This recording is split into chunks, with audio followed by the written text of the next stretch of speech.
Hello everyone, my name is Iñaki Godoy Caso. Hi, it's McKenyu. My name is Emily Rudd. Hi, my name is Jacob. My name's Tess Skylar. Guess what? I'm gonna be playing Luffy. But I'll be playing Zoro. I am so beyond excited to be playing Nami in One Piece. And I'm playing Usopp. I'm very excited to be playing Sanji.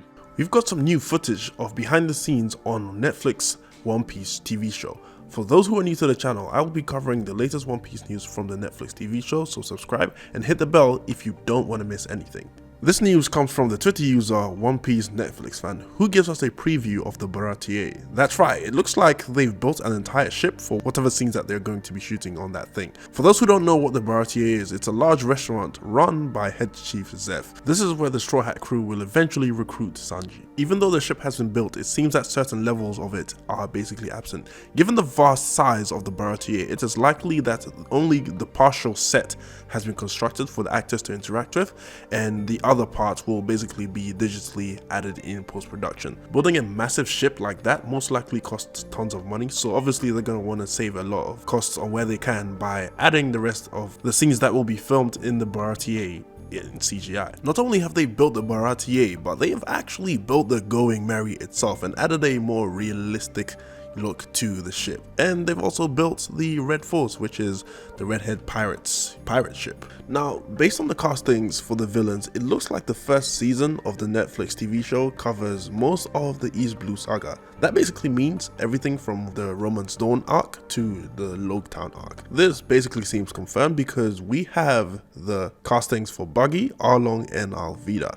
It also seems they've built the set pieces for the execution of Goldie Roger, so we might actually be getting an announcement on the remaining characters that have not been cast yet on Netflix's Geek Week. If you do not know what Geek Week is, it's basically Netflix's version of Comic-Con, but everything is going to be done online. So they're going to be live streaming for an entire week, and every single day they're going to have a stream giving a lot of information about all their properties. So I'm talking about trailers, sneak peeks, and behind the scenes information on shows like Avatar: The Last Airbender, One Piece, and so on.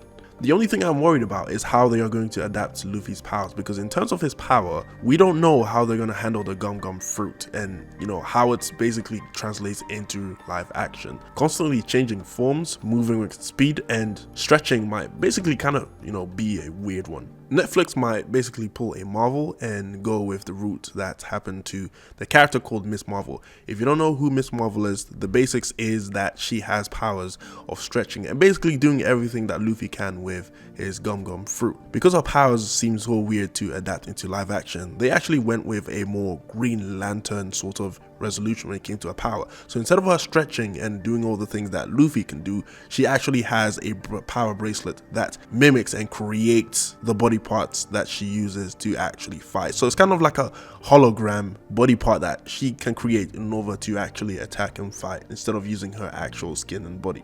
I hope Netflix doesn't actually go through with this route, because if they do, a lot of the fans will be pissed. But then again, this is not the first time that Netflix would have pissed off a lot of fans by not adapting the source material properly in their shows. They always seem to make their own versions of whatever material that they're trying to adapt, and therefore actually stray away from the original source material.